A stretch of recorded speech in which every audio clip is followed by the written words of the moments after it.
नमस्कार, आप देख रहे हैं हरी भूमि टीवी। भारत की जीवन रेखा कही जाने वाली भारतीय रेलवे आज दुनिया के सबसे बड़े रेल नेटवर्क में शामिल है। लेकिन क्या आप जानते हैं कि जिस रेलवे में आज वंदे भारत, बुलेट ट्रेन और हाइड्रोजन ट्रेन जैसी आधुनिक तकनीकों की चर्चा हो रही है, इसकी शुरुआत एक छोटे से भाप के इंजन से हुई थी। और आज की इस रिपोर्ट में हम आपको बताएंगे कि आखिर भारतीय रेलवे ने भाप के इंजन से लेकर डीजल, फिर इलेक्ट्रिक इंजन और अब हाइड्रोजन ट्रेन तक का सफ़र कैसे तय किया। साथ ही ये भी समझेंगे कि जब भारतीय रेलवे अपने लगभग पूरे ब्रॉड गेज नेटवर्क का विद्युतीकरण कर चुकी है, तो फिर हाइड्रोजन ट्रेन की जरूरत क्यों पड़ रही है। सबसे पहले बात करते हैं भारतीय रेलवे की शुरुआत की। भारतीय रेलवे का इतिहास 16 अप्रैल 1853 से शुरू होता है। इसी दिन मुंबई के बोरी बंदर स्टेशन, जिसे आज छत्रपति शिवाजी महाराज टर्मिनस के नाम से जाना जाता है, इससे भारत की पहली यात्री ट्रेन चली थी। ये train great Indian peninsula railway यानी GIPR द्वारा संचालित की गई थी। लगभग 35 किलोमीटर की दूरी तय करने में इस ट्रेन को 57 मिनट लगे थे। इस ऐतिहासिक ट्रेन में 14 डिब्बे थे और इसे 3 भाप के इंजनों सुल्तान, सिंध और साहिब ने खींचा था। उस दौर में यही तकनीक आधुनिक मानी जाती थी और आने वाले कई दशकों तक भारतीय रेलवे की पहचान भाप के इंजन ही रहे। अब सवाल ये है कि भाप के इंजन से रेलवे डीजल और फिर इलेक्ट्रिक इंजन तक कैसे पहुंची। 20वीं सदी से दुनिया भर में रेलवे तकनीक जैसे बदलने लगी। भाप के इंजन ज़्यादा ईंधन खाते थे, उनकी देखरेख महंगी थी और उनकी गति भी सीमित थी। इसलिए धीरे धीरे डीजल और इलेक्ट्रिक इंजन का दौर शुरू हुआ।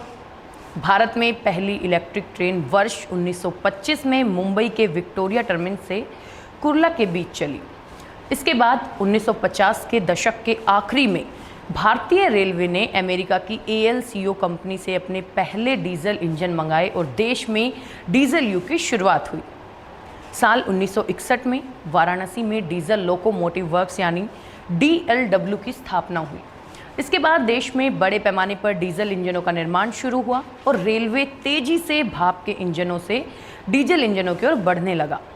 फिर वर्ष 1985 के बाद भारतीय रेलवे ने चरणबद्ध तरीके से भाप के इंजनों को सेवा से हटाना शुरू किया।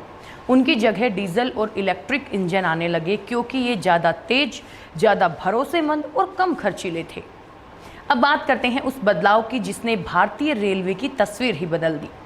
पिछले एक दशक में भारतीय रेलवे ने अपने इतिहास का सबसे बड़ा विद्युतीकरण अभियान चलाया। आज स्थिति ये है कि भारतीय रेलवे ने अपने ब्रॉड गेज नेटवर्क के 99% से भी अधिक हिस्से का विद्युतीकरण कर लिया है। अगर आंकड़ों पर नज़र डालें तो आज़ादी से पहले यानी 1925 से 1947 के बीच केवल 388 रूट किलोमीटर रेलवे लाइनें विद्युतीकृत थी। 1948 से 2014 तक ये आंकड़ा बढ़कर 21,801 रूट किलोमीटर तक पहुंचा। लेकिन 2014 के बाद विद्युतीकरण की रफ्तार कई गुना बढ़ गई। 2017 से 18 में 4,087 किलोमीटर, 2018 से 19 में 5,276 किलोमीटर और 2020 से 21 में ये 6,015 किलोमीटर, 2021 से 22 में 6,366 किलोमीटर, 2022 से 23 में 6,565 किलोमीटर और 2023 से 24 में रिकॉर्ड 7,188 किलोमीटर रेलवे लाइन का विद्युतीकरण किया गया। वित्त वर्ष 2025 से 26 तक भारतीय रेलवे लगभग 69,873 रूट किलोमीटर का विद्युतीकरण पूरा कर चुकी है। जून 2026 तक यह आंकड़ा बढ़कर 70,084 रूट किलोमीटर तक पहुंच चुका है। अब समझते हैं कि इस बड़े अभियान से देश को आखिर क्या फ़ायदा हुआ। रेल मंत्रालय के मुताबिक रेलवे के इलेक्ट्रिफिकेशन अभियान से भारत को बड़ा आर्थिक और पर्यावरणीय लाभ मिला है। वित्त वर्ष 2024 से 25 में रेलवे ने करीब 180 करोड़ लीटर डीजल की बचत की। इसका मतलब है कि देश को उतना कम कच्चा तेल आयात करना पड़ा। इसके अलावा इलेक्ट्रिक ट्रेनें कम प्रदूषण करती हैं, उनका रख रखाव अपेक्षाकृत आसान होता है और उनकी संचालन लागत भी कम होती है। इसी वजह से भारतीय रेलवे ने वर्ष 2030 तक नेट जीरो कार्बन एमिटर बनाने का लक्ष्य तय किया है। लेकिन अब सबसे बड़ा सवाल यही है, जब रेलवे का 99% से ज़्यादा नेटवर्क पहले ही बिजली से चलने लगा है, तो फिर हाइड्रोजन ट्रेन लाने की ज़रूरत क्या है।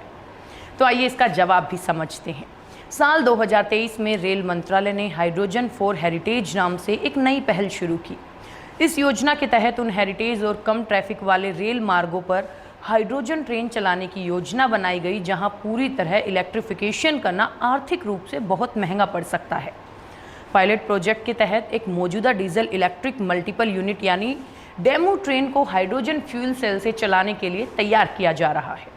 इसके साथ ही हरियाणा के जींद सोनीपत रेल सेक्शन पर हाइड्रोजन उत्पादन, स्टोरेज और रिफ्यूलिंग इंफ्रास्ट्रक्चर भी विकसित किया जा रहा है।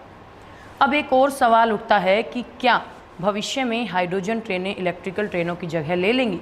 इसका जवाब है नहीं। रेलवे बोर्ड के पूर्व सदस्य केशव चंद्र के अनुसार भारतीय रेलवे इलेक्ट्रिफिकेशन छोड़कर हाइड्रोजन की ओर नहीं जा रही हैं। उन्होंने साफ कहा है कि हाइड्रोजन ट्रेनें केवल एक समांतर तकनीकी पहल है। जिस तरह भारत मुंबई अहमदाबाद बुलेट ट्रेन परियोजना के जरिए हाई स्पीड रेल तकनीक विकसित कर रहा है, उसी तरह हाइड्रोजन ट्रेन भी भविष्य की एक महत्वपूर्ण तकनीक है जिसमें भारत पीछे नहीं रहना चाहता। उनका कहना है कि नई तकनीकें शुरुआत में महंगी और सीमित होती हैं, लेकिन जो देश समय रहते उनमें निवेश करते हैं उन्हें भविष्य में बड़ा फायदा मिलता है। इसलिए भारतीय रेलवे का उद्देश्य पूरे देश के रेल नेटवर्क के हाइड्रोजन ट्रेन में बदलना नहीं, बल्कि उन चुनिंदा मार्गों पर इसका उपयोग करना है जहां ये तकनीक आर्थिक और संचालन की दृष्टि से अधिक उपयुक्त साबित होगी। अगर पूरे सफ़र को एक लाइन में समझें तो भारतीय रेलवे लगातार समय के साथ खुद को बदलती रही है। भाप के इंजन से शुरू हुआ ये सफ़र डीजल तक पहुंचा, फिर इलेक्ट्रिक ट्रेनों ने रेलवे की तस्वीर बदल दी और अब हाइड्रोजन तकनीक भविष्य की नई उम्मीद बनकर सामने आ रही है। कल ही प्रधानमंत्री नरेंद्र मोदी ने जींद से हाइड्रोजन ट्रेन को हरी झंडी दिखाई और हाइड्रोजन ट्रेन को शुरुआत की। भारतीय रेलवे का लक्ष्य केवल यात्रियों को तेज और सुरक्षित सफ़र देना ही नहीं, बल्कि पर्यावरण संरक्षण, ऊर्जा सुरक्षा और आधुनिक तकनीक में आत्मनिर्भर बनना भी है। आने वाले वर्षों में भारत की रेलवे केवल ट्रांसपोर्ट का माध्यम नहीं रहेंगी, बल्कि स्वच्छ ऊर्जा, हरित तकनीक और आधुनिक इंजीनियरिंग का भी प्रतीक बनेंगी।